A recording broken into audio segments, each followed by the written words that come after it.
Welcome to Stories with Liz. It is time for a little comedy with the short story The Talking Out of Tarrington, written by Saki or Hector Hugo Munro. It was first released in 1911. "Heavens!" exclaimed the aunt of Clovis. "Here comes one I know bearing down on us. I can't remember his name, but he lunched with us once in town.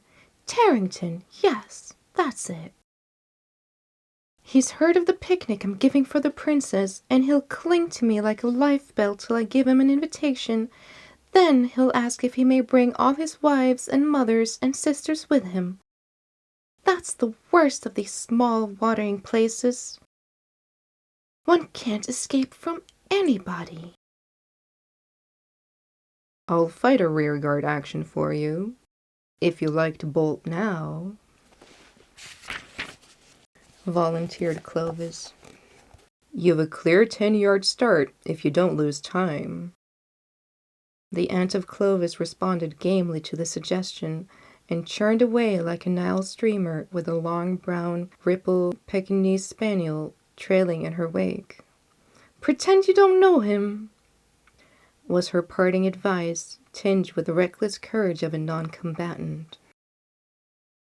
The next moment the overtures of an affably disposed gentleman was being received by Clovis with a silent upon a Picandorian stare which denoted an absence of all previous acquaintance with the object scrutinized.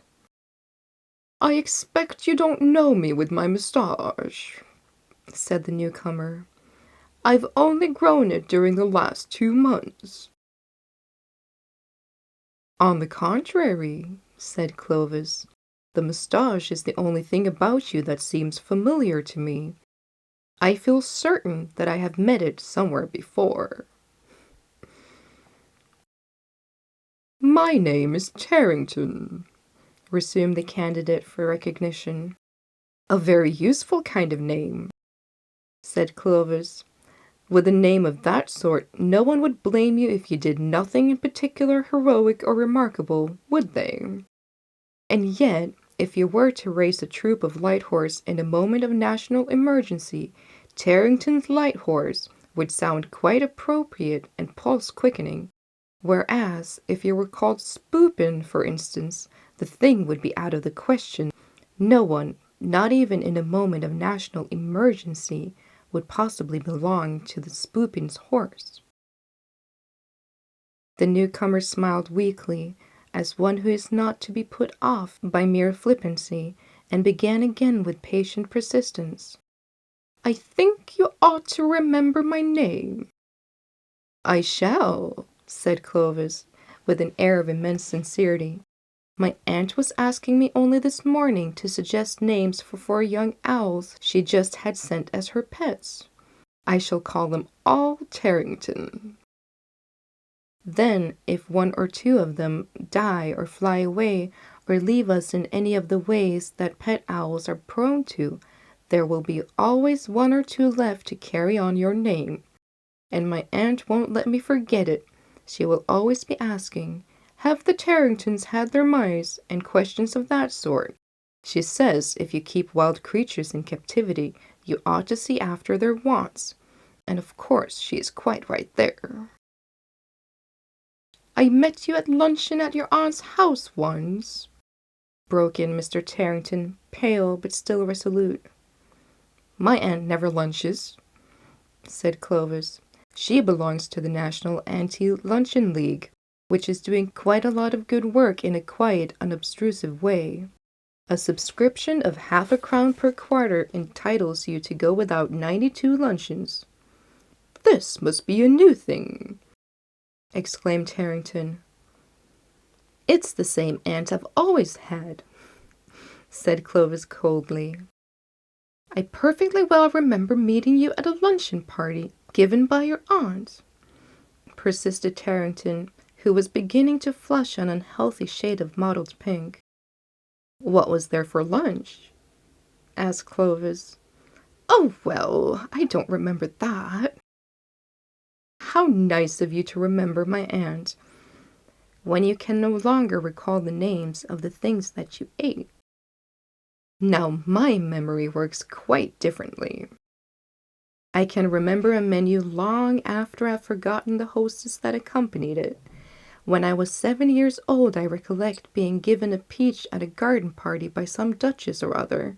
I can't remember a thing about her, except that I imagine our acquaintance must have been of the slightest, as she called me a nice little boy. But I have unfading memories of that peach. It was one of those exuberant peaches that meet you halfway, so to speak, and are all over in you in a moment. It was a beautiful, unspoiled product of a hothouse, and yet it managed quite successfully to give itself the airs of compote. You had to bite it and imbibe it at the same time.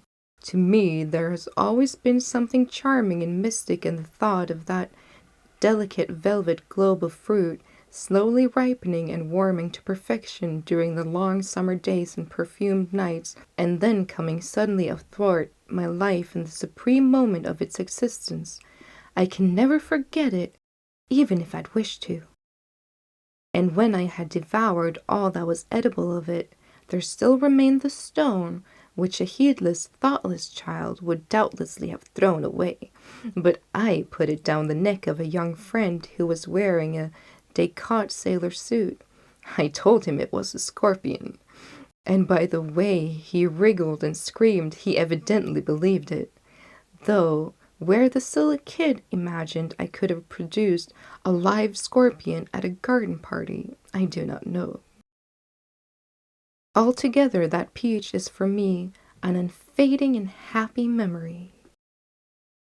The defeated Tarrington had by this time reached out of earshot, comforting himself as best as he might with the reflection that a picnic which included the presence of Clovis might prove a doubtfully agreeable experience.